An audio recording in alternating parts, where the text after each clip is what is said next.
Hello everyone.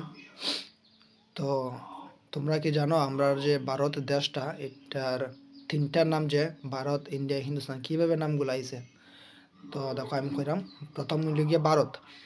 Bharat নামটা আইছে কিভাবে? আমরা দেশ ভারতবর্ষ যেটার মধ্যে ভরত রাজায় রাজত্ব করতো।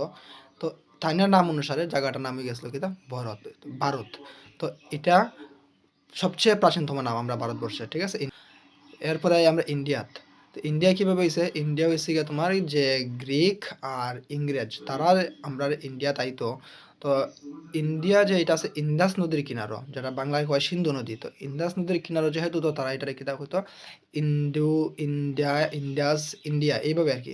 তো তারা এটার নাম পালাই দিছিল কিতা যে ইন্ডিয়া, ঠিক আছে? আর ব্রিটিশরা যখন ভারতবর্ষে থাকছে তো তারা এটা ইন্ডিয়া ইন্ডিয়া হইয়া মানে পুরা গ্লোবালি চিত্রাই দিয়েছিল যে এটার নাম কিতা ইন্ডিয়া।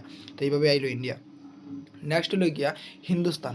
তো হিন্দুস্তানও সেম একইভাবে, যেটা যেহেতু আমি একটা বলছি ইন্দাস নদীর কিনারো মানে বাংলাতে সিন্ধু নদী, হিন্দিতে সিন্ধু নদী হইতো।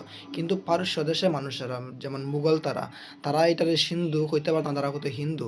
তো যেহেতু হিন্দু নদীর কিনারো তো এটার নাম হয়ে গেছিলো কিতা হিন্দুস্তান। তো তারা এটারে হিন্দুস্তান কই জানতো।